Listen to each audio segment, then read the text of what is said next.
ہیں جنہوں نے یہودیوں کو ساتھ ملا کر عثمانی خلافت کو تار تار کرنے کے لیے عربوں کو خریدا اور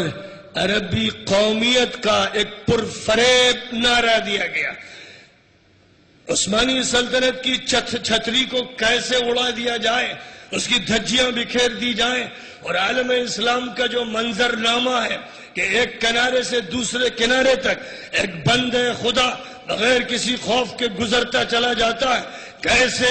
اس عظیم الشان سلطنت کے حصے بکھرے کیے جائیں. اس کے لیے افسوس ہے کہ انہوں نے عالم عربی کے اندر سے اپنے لیے ایجنٹ خریدے جن سے عربی قومیت، عربک نیشنلزم کے فتنوں کو شروع کرایا کہ ہم ترکوں کے پابند نہیں ہیں اور ہم عرب ہیں. عربیت کو بنیاد بنا کر اور پھر عربیت کی بنیاد کے ساتھ ساتھ مذہب پر آرے چلائے گئے، مذہب دشمنی کا ایک سلسلہ شروع کیا گیا، اور جو حکومتیں عراق میں، شام میں، جزیرۃ العرب میں، مصر میں، تیونس میں،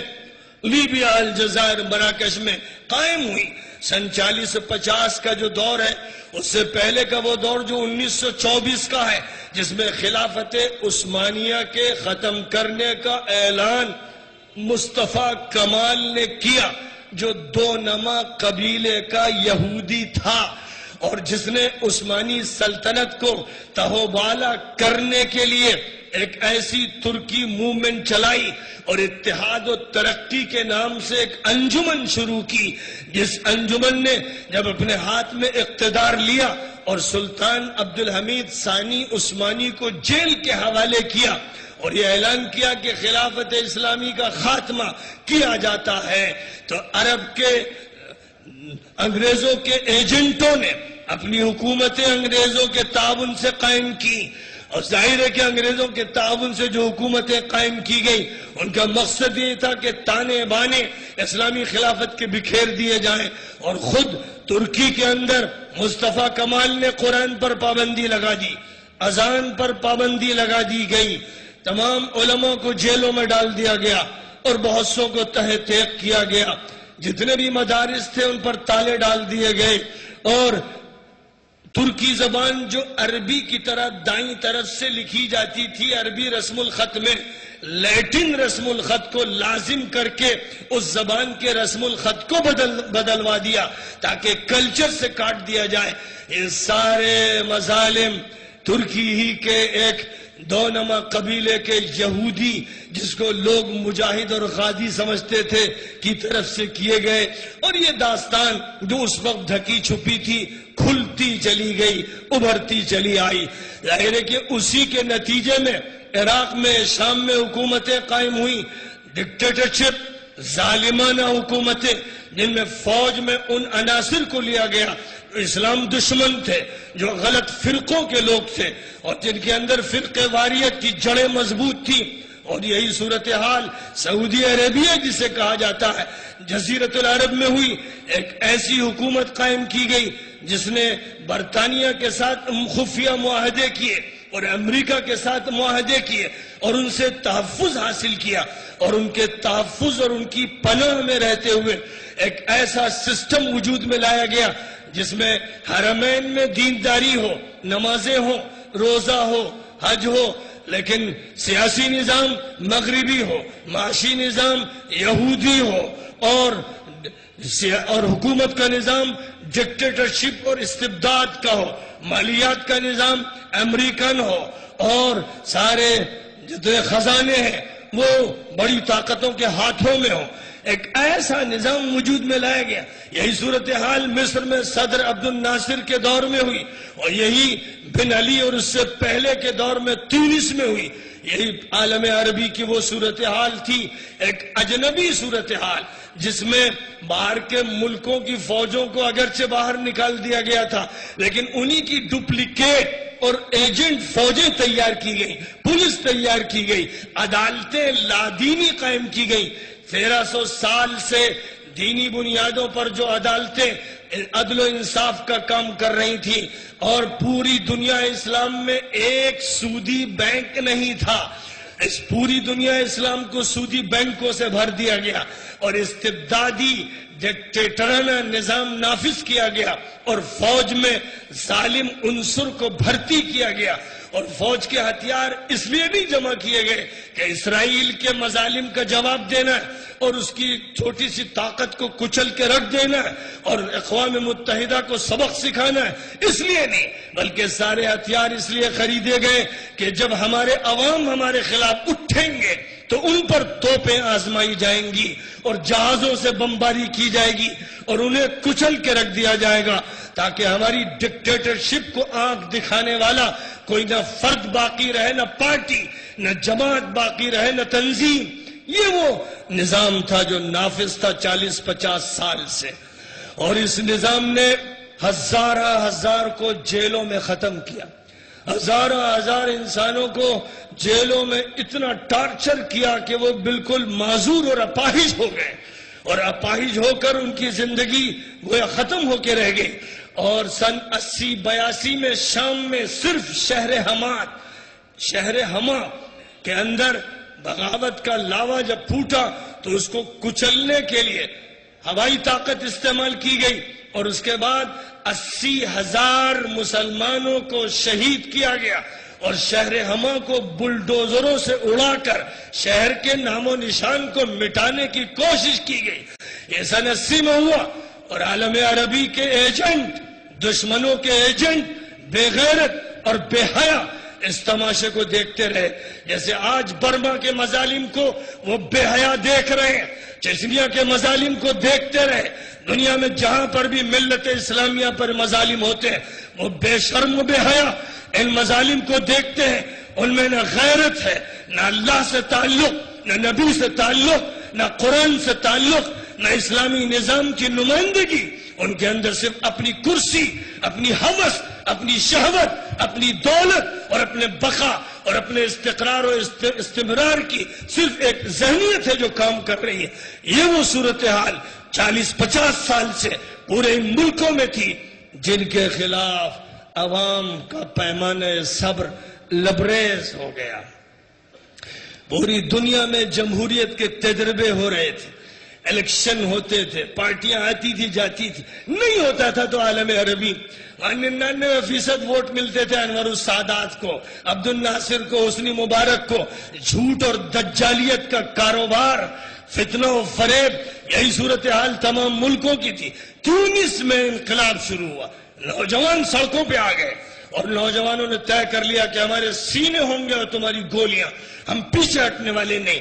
آخر بن علی کو بھاگنا پڑا اور حکومت سعودیہ نے اس کو پناہ دی، جو آج بھی وہیں مقیم ہے، اور تیونس میں اسلامی انقلاب کو ناکام بنانے کے لیے حکومت کے ساتھ پوری طرح شریک ہے۔ اور پھر انقلاب لیبیا میں آیا، مصر میں آیا، اور یہ انقلاب یمن میں پوری شدت کے ساتھ پھیلنا شروع ہوا، تو وہاں کا حاکم بن صالح اسی مملکت میں آ کر پناہ گزین ہوا۔ پھر یہ انقلاب شام میں شروع ہوا، شام کی وہ ظالم حکومت جس نے سن 80 میں تقریباً 80,000 مسلمانوں کو شہر حمات میں شہید کیا، اور ہزار انسان ہمیشہ جیلوں میں ٹارچر کا نشانہ بنتے رہے۔ عوام اس کے خلاف اٹھے تو عوام کو پکڑ کر جیلوں میں ان کی گردنیں مڑوڑ دی گئیں، ان کے ہاتھ کاٹ دیے گئے، ان کے اعضاء رئیسہ ختم کر دیے گئے، ان کے ناخن اکھیڑ دیے گئے، ان کو جلا دیا گیا۔ ان کے ساتھ وہ مظالم ہوئے جو کبھی چنگیز نے، ہلاکو نے، فرعون نے بھی نہیں کیے تھے۔ اس دھرتی پر ایسے خونی مظالم، اتنے سنگین مظالم شاید آسمان نے نہ دیکھے تھے اور نہ زمین کہ ان کا تجربہ ہوا تھا۔ یہ مظالم ہوتے چلے گئے، اور مظالم جتنے شدید ہوتے گئے، عوام کا غصہ اور عوام کا ریاکشن اتنا ہی سخت ہوتا چلا گیا۔ اپنے عوام کو کچلنے کے لیے بشار جیسے ستمگر اور ظالم اور بے حیا نے جس طرح قتل عام کا بازار گرم کیا، گھروں کی چھتوں پر بمباری کر کے عورتوں، بچوں اور بوڑھوں کو ان کے گھروں کے اندر اس طرح سے ملبے کے نیچے دبا دیا گیا کہ وہ کرا کر سسک کر مرتے رہے۔ شہروں کے شہر تباہ کر دیے گئے، حلب تباہ کر دیا گیا، حما تباہ کر دیا گیا، ہمس تباہ کر دیا گیا، درع تباہ کر دیا گیا، ایک ایک شہر کو اس طرح جھلسا دیا گیا کہ ہر طرف سوائے بموں کے اور توپ کے گولوں کے اور انسانی لاشوں کے اور کچھ نظر نہیں آتا۔ اتنے بے غیرت حاکم روئے زمین پر کہیں نہیں، اور ان کے مددگار، ظاہر ہے کہ روس اور چین نے اپنی لادینیت، اپنے الحاد اور اپنے مظالم پر پردہ ڈالنے کے لیے روس کے ایک ایک شہر میں 8-8 لاکھ انسان مارے گئے۔ اور مجھے یہ کہتے ہوئے اس میں باک نہیں ہے کہ میں ماسکو بھی گیا ہوں، اور تاشقند بھی، اور بخارا بھی، اور سمرقند بھی، اور قزاقستان بھی، اور الماتی بھی، اور تاجکستان بھی، اور قزاقستان بھی، اور وہاں کے شہروں میں میں نے وہ لاٹیں دیکھی ہیں جن کے بارے میں یہ پوچھا کہ یہ لاٹ کیوں تعمیر کی گئی ہے، تو بتایا گیا کہ اس شہر میں سوویت یونین کے بدکرداروں اور ظالموں نے 8 لاکھ انسانوں کو شہید کیا تھا۔ مدرسے بند ہوئے، مسجدوں پر تالے ڈالے گئے، ان کو باغوں میں تبدیل کیا گیا، پورا وہ علاقہ جو مسلم جمہوریوں کا علاقہ تھا اس کو تاراج کر کے تباہ کیا گیا۔ یہ روس کے وہ سنگین مظالم ہیں تاریخ جن سے کرا رہی ہے۔ اور ترکستان میں چینیوں نے جو مظالم کیے ہیں، لاکھوں مسلمانوں کو شہید کیا گیا، اور روزانہ شہید کیا جا رہا ہے۔ کروڑوں کی تعداد میں مسلمان چین میں بستے ہیں، ہمارا ان سے تعلق نہیں، ان کو آزادی نہیں، وہ جمہوریت کی خوشبو کبھی سونگھ نہیں سکے۔ ایک ڈکٹیٹرشپ کا نظام، کمیونزم کا بدکردار، بے حیا، ظالمانہ، سنگدلانہ نظام ان ملکوں پر مسلط رہا۔ انہوں نے اس ظالم کی مدد کی کیونکہ ان کے ہتھیار وہاں بک کے جاتے ہیں۔ ترتوس میں ان کا بحری بیڑا کھڑا ہوا ہے، اور پھر افسوس کہ ان لوگوں نے بھی اس مدد میں حصہ لیا جن کو کم از کم تمام مسلمانوں کے درمیان اتحاد کے دعوے کے ساتھ یہ زیب نہیں دیتا تھا کہ وہ سنیت اور شیعت کو اس ہنگام میں ننگا کر دے اور فرقہ واریت کا وہ جھگڑا کھڑا کرے کہ کبھی سنیوں کا خون بہے اور کبھی شیعوں کا خون بہے۔ پوری ملت کو تار تار کرنے کا کام عراق میں کیا گیا، امریکیوں کی مدد کے ساتھ صدام کو تباہ کیا گیا، 8 لاکھ انسانوں کو شہید کیا گیا، اور سنی اور شیعہ کے درمیان وہ آگ بھڑکائی گئی جو سلگ رہی ہے اور بھڑک رہی ہے اور پھیل رہی ہے اور ختم ہونے کے لیے تیار نہیں۔ یہی آگ شام میں منتقل کی گئی، یہی آگ لبنان میں منتقل کی گئی، اور ادھر مصر میں جب حسنی مبارک کو ہٹایا گیا اور الیکشن ہوئے اور تقریباً 65% لوگوں نے کانسٹیٹیوشن کو منظور کیا اور 51-52% لوگوں نے مسلمانوں کو، اسلام پسندوں کو منتخب کیا، اور ڈاکٹر مرسی کو صدر جمہوریہ بنا دیا گیا۔ ایک نیا دور شروع ہوا، عالم اسلام سے اچھے تعلقات شروع ہوئے، ایران سے بھی تعلقات، اور ترکی سے بھی تعلقات، اور سعودی حکومت سے بھی تعلقات، ہر چیز میں ایک پہل کی گئی۔ رواداری اور محبت اور دوستی کی بنیاد پر حکومت نے قدم آگے بڑھانے شروع کیے۔ 1 سال کی مدت میں مصر خود کفیل ہونے لگا، تو تیل کے ایجنٹوں نے تیل روکا، اور جو کمپنیوں میں شریک تھے انہوں نے اپنے حصص روکے کہ اس حکومت کو ناکام کر دیا جائے۔ کہیں ایسا نہ ہو کہ عالم اسلام میں جو اسلامی بیداری پیدا ہوئی اور اسلامی تحریکات کھڑی ہوئی، حسن بننا کی کوششوں سے، مولانا ابو الحسن علی ندوی کی کوششوں سے، مولانا ابو العلا مودودی کی کوششوں سے، سید قطب کی کوششوں سے، یوسف العزم کی کوششوں سے، محمد الغزالی کی کوششوں سے، قرضاوی کی کوششوں سے جو ماحول بنا اور لاکھوں کروڑوں نوجوان دیوانے ہو کر سامنے آئے، عدل انصاف کے متلاشی، جمہوریت کے طلبگار، اور یہ کہ انسانی حقوق کا خیال رکھا جائے اور ڈکٹیٹرشپ کو ختم کیا جائے۔ اس کے لیے جب وہ میدان میں آئے اور ان کا ایک نمائندہ آیا جس نے کسی کو ایک ڈھیلا نہیں مارا، مرسی کے 1 سالہ دور میں کسی کو جیل نہیں بھیجا گیا، جو مرسی کو گالی دینے والا تھا پولیس نے اس کو پکڑ کے جیل میں بھیجا تو مرسی نے کہا کہ اس کو بھی چھوڑ دو، میری وجہ سے اس کو جیل میں نہیں رہنا چاہیے۔ جس نے اسلامی اخلاق کا مظاہرہ کیا، جس نے بہترین پروجیکٹ مصر کے لیے حاصل کیے اور بہت ہی بڑے پیمانے پر اس تبدیلی کو وجود میں لایا جس سے تمدن ترقی کرے، تہذیب ترقی کرے، ملک کو سالمیت حاصل ہو، اسرائیل سے برابر کی سطح پر بات ہو، حماس کے فلسطینیوں کی مدد کی جائے، ان کو راستہ دیا جائے، وہ اپنی غذا اور دوا کا انتظام کریں، اور امریکہ کی بالادستی کا انکار کیا جائے، اور اس کے ساتھ بھی دھیرے دھیرے برابر کی سطح پر آ کر بات کی جائے۔ جب یہ صورتحال بن رہی تھی تو پورے سال کے دوران وہ فوج جو 40 سال سے امریکہ کے چھچڑوں پر پلتی رہی اور جن کی قیمت لینے کا وقت آ گیا تھا، اس فوج کو حکم دیا گیا کہ اس حکومت کے خلاف بغاوت کرنا ہے، اور افسوس کہ امارات اور سعودی حکومت نے روپوں کی ریل پیل کی کہ اس حکومت کو ناکام کرنا، اس کو ہٹا دینا۔ اس کے لیے عوام کو خریدا گیا، چینلز خریدے گئے، اخبارات خریدے گئے، اور جھوٹ کا وہ کاروبار شروع کیا گیا کہ سچے کو جھوٹا کہا گیا اور سفید کو سیاہ بتایا گیا اور منصف کو ظالم قرار دیا گیا۔ شاید آج کے دور میں اتنا جھوٹ دنیا میں کہیں نہیں بولا گیا ہوگا جتنا ایک سال کے اندر یہ جھوٹ قاہرہ میں بولا گیا، اور مصر کے ہر ضلع میں بولا گیا، اور ہر چینل پہ بولا گیا۔ اور یہ میں براہ راست مصر کئی مرتبہ جا کر اور وہاں کی تمام جماعتوں سے مل کر اور جائزہ لے کر آپ کے سامنے بات عرض کر رہا ہوں۔ میں نے اخوانیوں سے بھی ملاقات کی، سلفیوں سے بھی ملاقات کی، عام لوگوں سے بھی ملاقات کی، پورا تجزیہ کیا، اور مجھے لوگوں نے یہ کہا کہ لوگ ناراض ہیں مرسی سے اس پر کہ وہ بہت نرم ہے،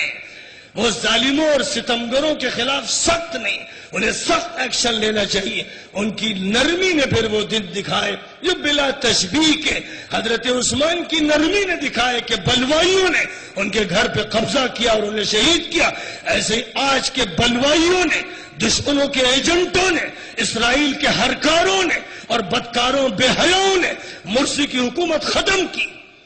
دنیا کے بدترین لوگ، دنیا کے ظالم ترین لوگ، دنیا کے بے حیا ترین لوگ جنہوں نے یہ ظلم کیا ہے، اور صرف یہ ظلم اس طرح نہیں ہوا کہ حکومت ختم کر دی جاتی۔ رابعہ عدویہ کے میدان میں احتجاج کرنے والے جنہوں نے امن کے مظاہرے کیے، ایک ڈھیلا نہیں چلایا، ایک لکڑی اور لاٹھی بھی ان کے پاس نہیں تھی، اور 48 دن رمضان اور اس کے بعد کے انہوں نے اسی میدان میں گزارے، تراویح پڑھی، تہجد پڑھا، 5 وقتہ نمازیں پڑھی، قرآن کی تلاوتیں کی، اللہ کے ذکر میں مشغول رہے اور اللہ کا کلمہ بلند کرتے رہے۔ ان کو فجر کی نماز میں مصر کی بدکار و بے حیا فوج نے گولیوں کا نشانہ بنا کر سینکڑوں کو شہید کیا، اور اس کے بعد اس مظاہرے کو ہمیشہ کے لیے ختم کرنے کی خاطر 2000 انسانوں کو گولیوں کا نشانہ بنایا، 10,000 کو زخمی کیا، اور آج ہزار مصر کی جیلوں میں پڑے۔ یہ وہ ڈکیتی ہے، اس دور کی وہ ڈکیتی ہے جس سے بڑی ڈکیتی دنیا کے کسی ملک میں آج کے اس دور میں نہیں ڈالی گئی، اور اس جرم میں پوری طرح سعودی حکومت ملوث ہے، امارات کی حکومت ملوث ہے، کویت کی حکومت ملوث ہے، یہ انگریزوں کے ایجنٹ ہیں، یہ امریکہ کے زمین اور دم چھلے ہیں۔ انہوں نے اسلام کے خلاف یہ جدوجہد کی تاکہ وہی نظام جس کے وہ عادی ہیں، سودی نظام اور مغربی مالیاتی نظام اور یہودی ساہوکاری نظام اور بگڑا ہوا بے حیائی کے چینلوں کا نظام برقرار رہے،